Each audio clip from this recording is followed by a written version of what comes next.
Hello,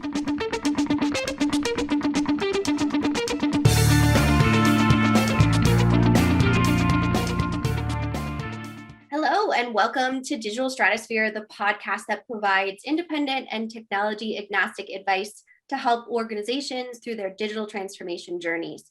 My name is Kyler Cheatham, and I am your host. In today's episode, we are going to go over the role of culture change in business transformation. Joining me for our conversation today is Theresa Richardson, change management consultant here at Third Stage Consulting Group. Welcome, Theresa.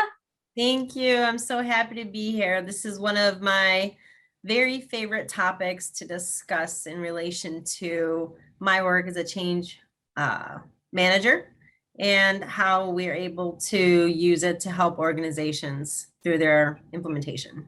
Absolutely. And so relevant, right, to our current climate within our business transformation landscape.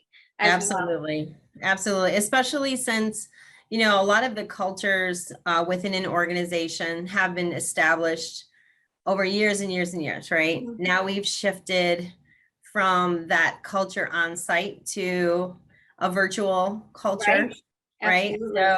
So how do you ensure that the healthy culture that you had translates or improving on the culture that was prior to the situation we have now? So online life, what are we doing? And you hopefully soon people will be going back to work. So you have the transition even to that to make sure that you either continue or you improve. So absolutely, definitely. And the lifestyle balance or transformation that happens for a lot of those remote employees that might not have been before. So before we dive into that, let's define company culture, just so all of our listeners in our community can kind of get a baseline definition of what that might be in your expertise. Sure. So in my opinion and view, it really speaks to how an organization guides their employees, to act, to feel, to engage with others, to engage with clients, and how that's built and improved upon and measured. So, companies that encourage the honesty, communication, even ethics, mm-hmm. I think that's a huge thing that you don't really kind of like talk about.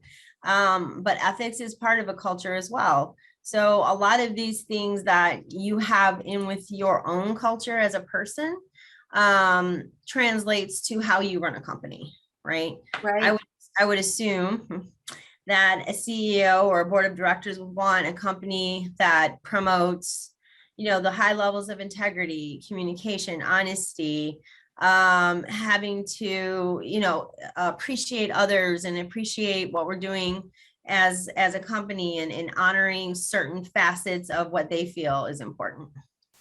Absolutely. Definitely. Great overview. And when it comes to culture, how important is that when embarking on a digital transformation? I think it's hugely important, not just to have it, but to make sure it's going to support your effort, right? So if you have, and I'm not going to call anybody out, but I've seen organizations that have mission, vision, value statements, and we want this, and it's not supported through the culture life. And then when you undertake an ERP implementation, it comes out immediately. You can tell immediately. People don't want to talk. They don't want to tell you what's, really going on. They don't want to share. They're not comfortable with certain people in the room. So that is my indicator that they don't value employees' opinions. They're not, they don't want A, B, and C to occur. So, visual cues are important to me. I can see things with behaviors, movement, actions that can tell me, is this the right thing or is it not the right thing? Mm-hmm. So yep, those nonverbals certainly. Well, now I'm like nervous talking to you, Well, or the eyes go like, you do that thing. It's like I'm looking at him or her Zoom chart. Should I say it? Should I not say it? Sure. So again, it's like the head moving. It's the funny. It's not funny, but it's just it's an indicator to me that, all right, you know what? We need to make sure the stripes leave the room, or that they understand this needs to be an open, honest communication. Right. Because if it's not open and honest, you're wasting my time and I'm wasting your time. Absolutely. Definitely transparency sounds like it's absolutely key to making sure that those culture aspects are being visualized. So when it comes to organizational change management, your expertise, where is culture related to that? Can you kind of help us understand that relationship? So I think that within what I do, what is very, very important is understanding the situation and the truth, right?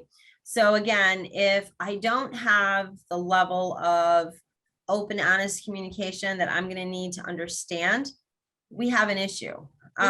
Within change management, I need to understand that baseline of, okay, where are we at? You know, are you understanding the change? Do you want the change? You know, are you prepared for the change? Do you even know what the change is? All of that really has that, it's built upon what I'm being told, right? Mhm.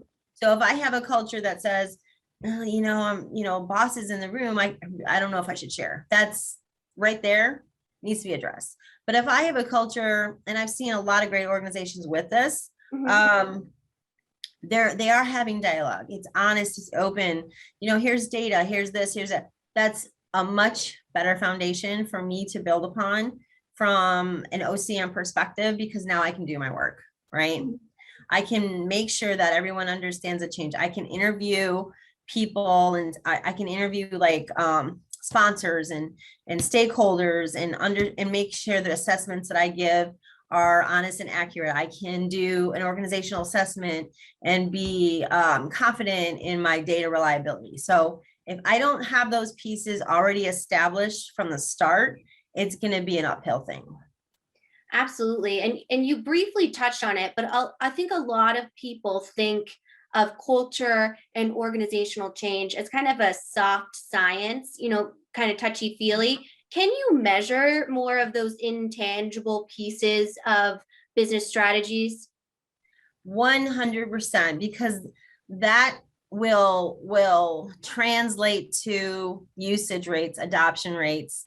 It will translate to, you know, I've worked on projects within an IT company, and we looked at ticket data, right? Does it go up? Does it go down? Do my severities go up or down? So that tells me, did you understand the change? Did you accept the change? And if your defects are still high, that tells me no, it's not. So I actually just had this conversation today with someone that I'm working with to understand what the KPIs are. Why do we need KPIs in OCM? Well, I have to be able to make sure that I measure what I'm doing to show the success of the project, right? You always ask them, what does your level of success look like right at the beginning of the process?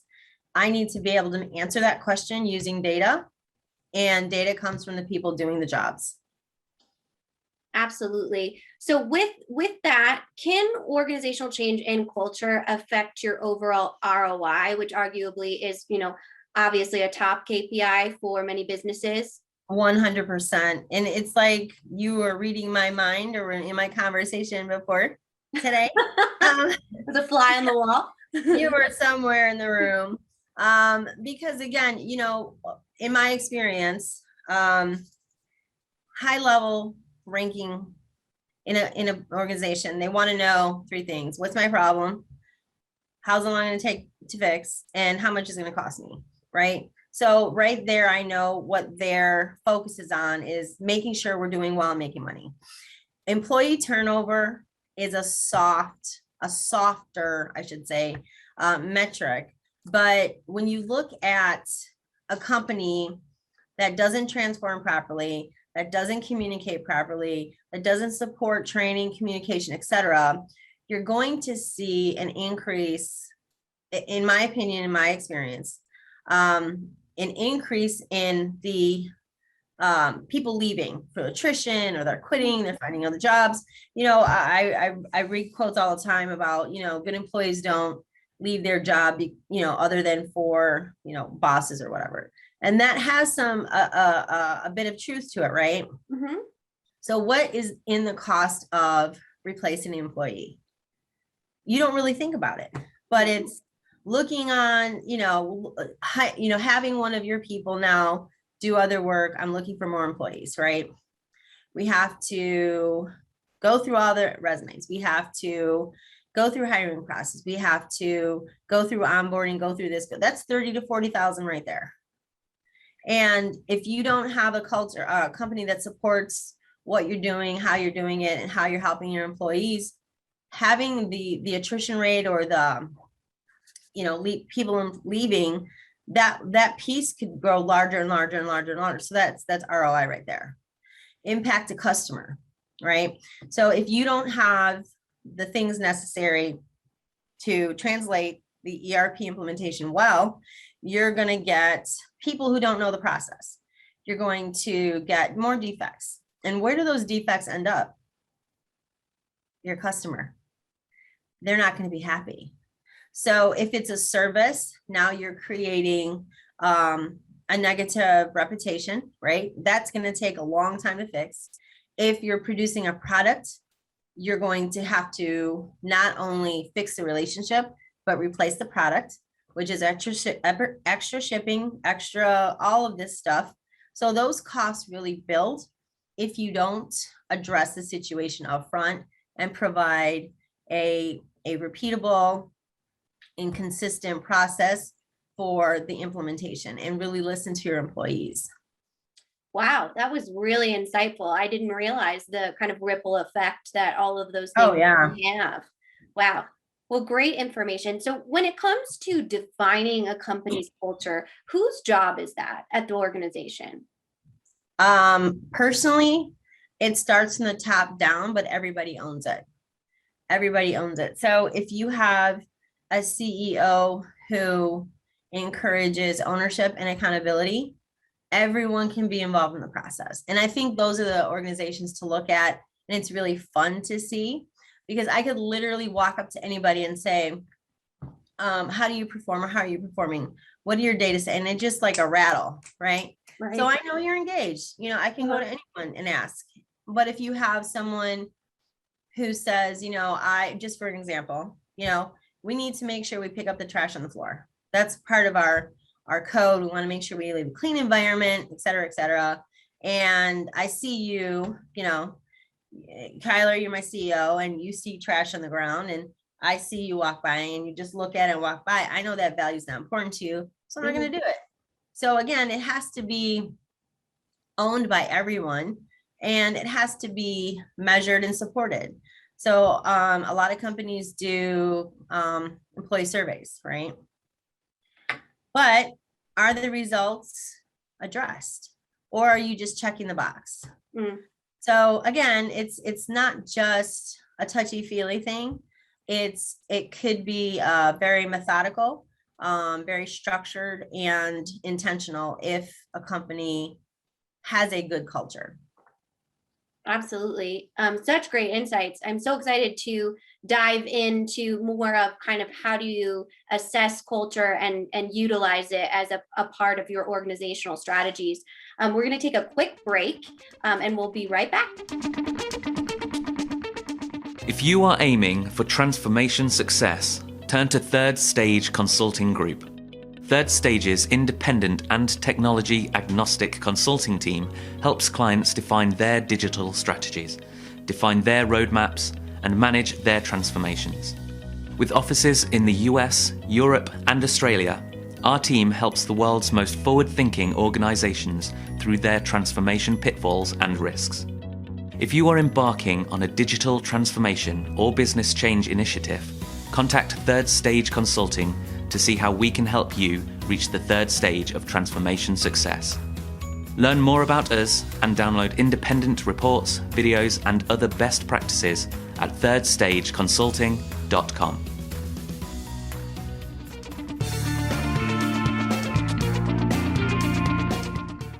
Welcome back to Digital Stratosphere. I'm Kyler Cheatham, your host, talking with Theresa Richardson today about the role of culture in digital transformation. So welcome back, Theresa. Thank you for having me. You bet. You bet. I've always wanted to say that. Thank you for having me. We're happy you're here. Absolutely. So before our break, we kind of defined a lot of the different pieces of culture of organizational change management in relation to digital strategy. So I'd like to dig a little bit deeper. Right before the break, you were talking about whose kind of role and responsibility is it to define and uphold those cultural values. And so I'm wondering, can you transform a culture of an organization? Because that seems like, after all of the information you gave us on how it can really affect overall business, it seems like a daunting process. Yes, absolutely. So yes, you can. Will it happen overnight? No, it will not. I think that's pretty evident in, a lot of the things that we see today. Even it's I liken it to a trust factor. You're in a relationship and you have a trust level, and that trust is broken. Will it ever get back to the way it was? No, but can it be fixed? Yes. So you really got to be able to identify it, right? So what does our culture want to look like? And that really starts from that mission, vision, value statement, and putting time into it and understanding and getting feedback. And once that is solidified, those are called action plans. How do we roll this out? What do we want to do to make sure our employees understand what this is?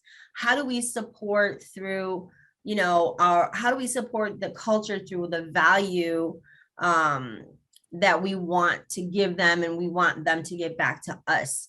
How do we practice this? What are the behaviors even that we need to show our employees so they understand we mean what we say, and that translates to results?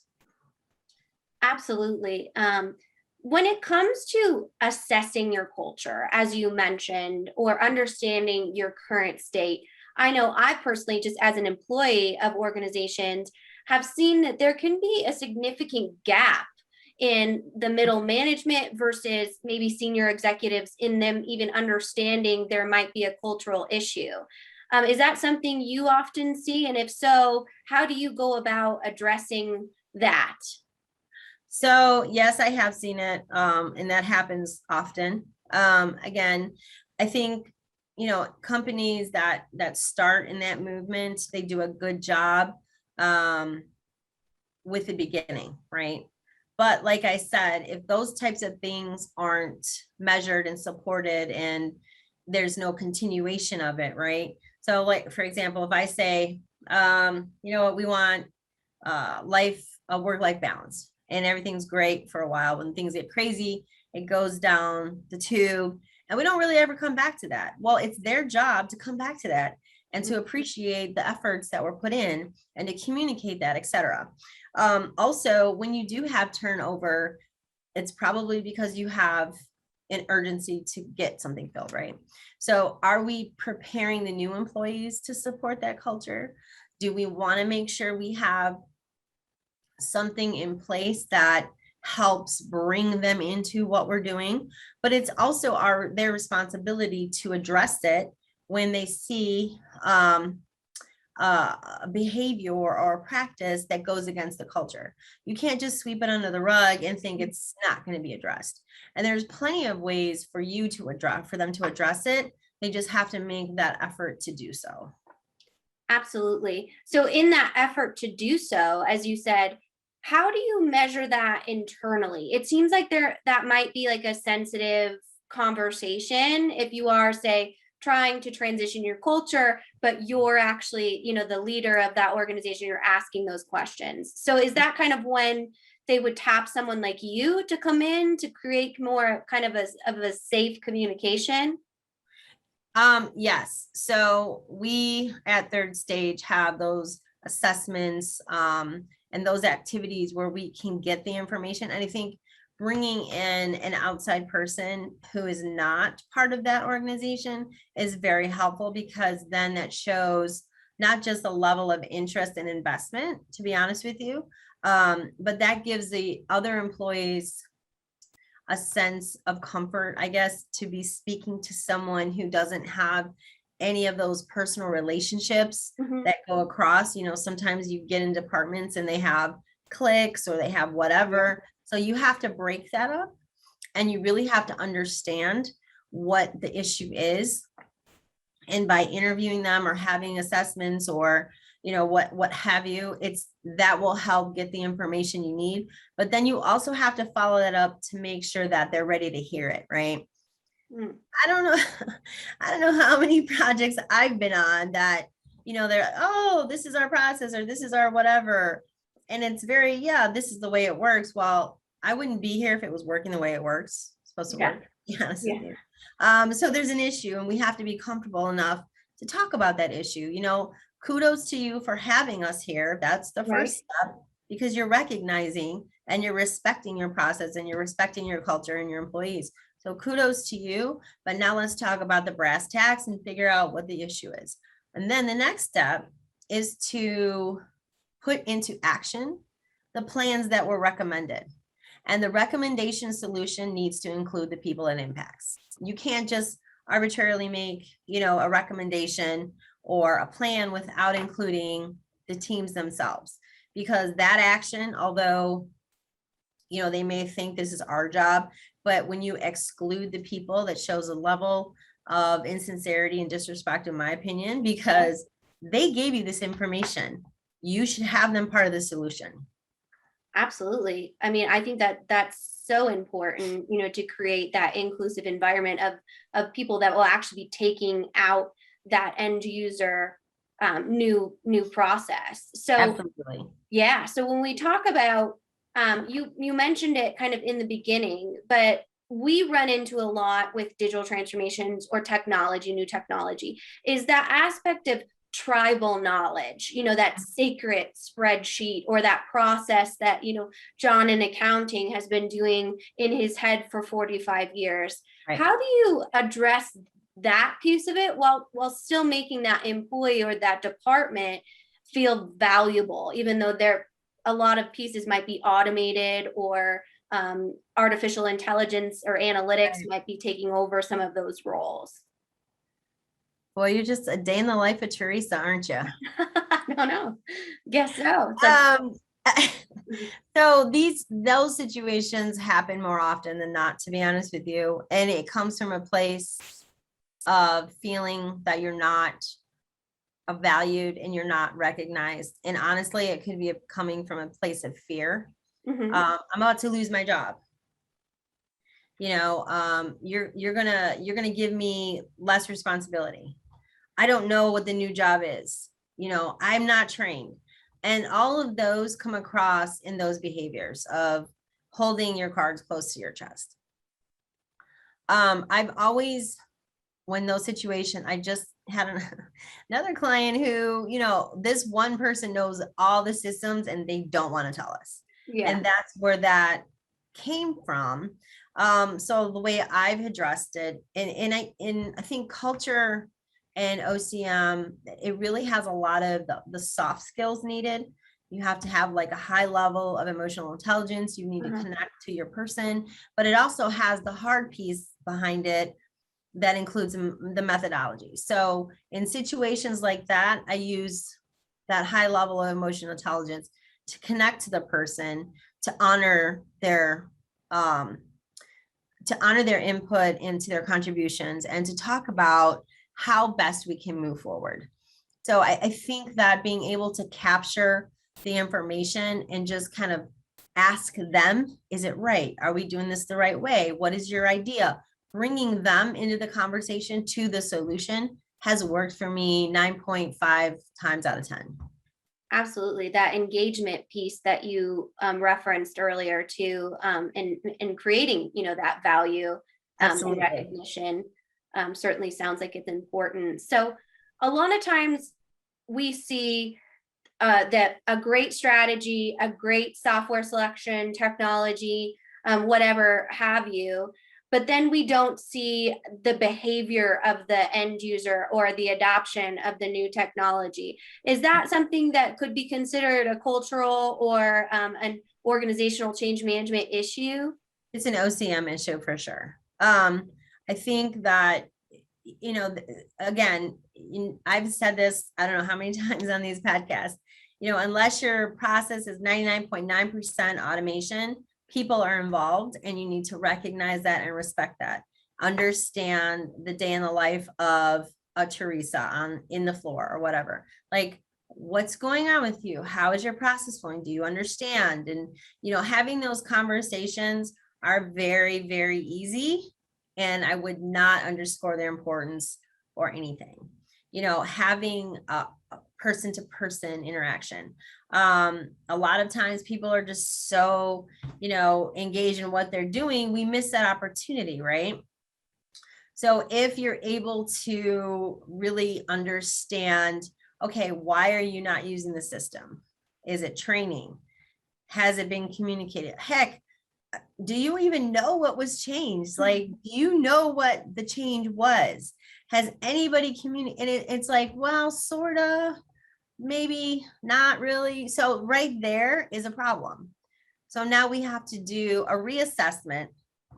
We have to be very specific on what the change was that's impacting them at their level. I use a cascaded communication plan, overall change by level or department, and how that's going to impact that person. Because yeah, I understand organization is changing, I get it, but how does it impact me, my daily job? What are the differences between what I'm doing now and what I'm expected to do in the future? And what is that output like? A well-trained organization should be able to, like, right off the bat, like, this is it, this is it, this is it, and it'll show in their KPI. If not, you have to go back and retrain and recommunicate, reassess. Definitely. When you talk about that kind of reassessment piece of it, is that something that you should do regularly within your overall business, or is that just part of a digital transformation? I personally think if your business is important to you, it needs to be done on a specific cadence. If you're going through a digital transformation, it needs to happen more often. A lot of times also that I'd like to point out is when you do a digital transformation or anything like that, it doesn't end when go live ends. It doesn't end when go live ends. Let's say that all together. It doesn't end when, so it doesn't, you have to continue to, like, monitor, assess, reevaluate, more training, the data points on your graph, peaks and valleys will tell you how your system is performing, how your process is performing. So if the higher the metric, the better you're doing, great. If the higher the metric, the worse you're doing, why? Put plans into place, action plans into place, and get it moving, because you don't want to waste time. If you don't address it post go live, you're going to lose the trust and the confidence from your employees that this was important to you. You don't want to check the box. You don't want to do that. You want to make sure that your employees feel as if they're important within the process, because they're the ones managing the process. Novel idea, I know. I feel like you just dropped like a knowledge bomb up here. Yeah, I always refer to it as the phase 4 of digital transformation, kind of like the 4th trimester of pregnancy. For and all sure. of our male counterparts always like, what? The 4th trimester is like 18 years plus long, but I mean, we're always learning. Well, thank you so much, Theresa, for all this great information. And for all of our listeners, Theresa's contact information will be in the description on wherever you're listening or watching our podcast. So please feel free to reach out to her. If you are looking for additional insights, Theresa, or our listeners are, where would you recommend sending them? Well, there are a lot of resources out there, and I had a list for you. But one of them is the guide to the organizational change OCM.